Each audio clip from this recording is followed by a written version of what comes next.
ஒரு பிராண்ட வந்து மக்கள் கிட்ட போய் ரீச் பண்றதுக்கு அதோட ப்ராடக்ட் வந்து பெஸ்ட் குவாலிட்டியா இருந்தா மட்டும் போதாதுங்க.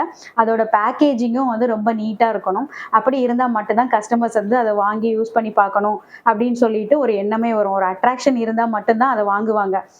First impression is the best impression அப்படின்னு சொல்லுவோம்ல. அதே மாதிரி தான். பார்க்க நல்லா இருந்தா தான் அது வாங்கணும்னு தோணும். அதுக்கப்புறம் தான் அத யூஸ் பண்ணணும்னு தோணும். யூஸ் பண்ணா தான் அது நல்லதா இருக்கா, கெட்டதா இருக்கா அப்படின்னே தெரியும் நமக்கு.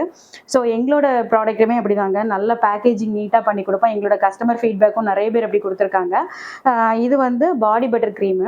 இப்ப இது சாதா இந்த கண்டெய்னர்ல போட்டு கிரீம மட்டும் போட்டு அதில வந்து ஒரு பாடி பட்டர் கிரீம் அப்படின்னு சொல்லிட்டு எழுதி குடுக்குறது வந்து, அது வந்து நல்லா இருக்காது பார்க்கறதுக்கு. பட் அதுக்கு வந்து இதே மாதிரி அதில லேபிள்லாம் ஒட்டி நல்ல நீட்டா வந்து பேக் பண்ணி குடுக்கும்போது, அதுவே வந்து ஒரு நல்ல ஒரு இம்ப்ரஷன வந்து கிரியேட் பண்ணும் கஸ்டமர் கிட்ட.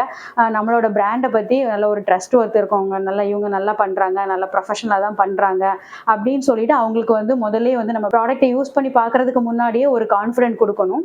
அது வந்து இந்த பேக்கேஜிங் தான் குடுக்கும். இந்த ஸ்டிக்கரிங்லயே வந்து நெறைய டீட்டெயிலிங் வந்து நாங்க ஆட் பண்ணியிருக்கிறோம். எங்களோட லோகோ இருக்கும், ப்ராடக்ட்டோட நேம் இருக்கும். இதுல நாங்க என்னென்ன இன்கிரீடியன்ட்ஸ்லாம் ஆட் பண்ணியிருக்கிறோம் அது இருக்கும். அப்புறம் இந்த ப்ராடக்ட்ட எப்படி யூஸ் பண்ணி பார்க்கலாம் அந்த மெத்தடும் இருக்கும்.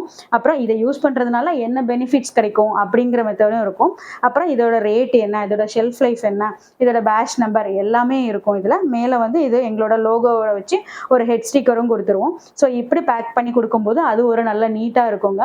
இது வந்து என்ன மாரி உள்ள ஸ்மால் ஸ்கேல் பிசினஸ் பண்ணக்கூடியவங்களுக்கு ரொம்பவே யூஸ்ஃபுல்லா இருக்கும். நம்மளோட பிராண்ட வந்து விசிபிளா மக்கள் கிட்ட கொண்டு ரீச் பண்றதுக்கு நம்மளோட ப்ராடக்ட் மட்டும் இல்ல, நம்மளோட ப்ராடக்ட்டோட பேக்கேஜிங்கும் ரொம்ப இம்பார்ட்டன்ட்ங்க.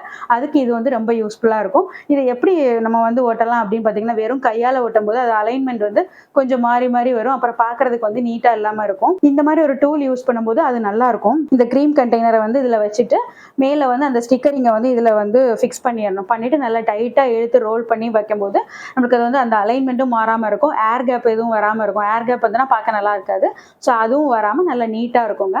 இதே மாதிரி எங்களோட ப்ராடக்ட்ஸ் பத்தி இல்ல வேற ஏதாவது டவுட்ஸ் இருந்ததுன்னா, எங்களோட ஹர்ஷா நேச்சர் பேஜ வந்து ஃபாலோ பண்ணிக்கோங்க. Thank you.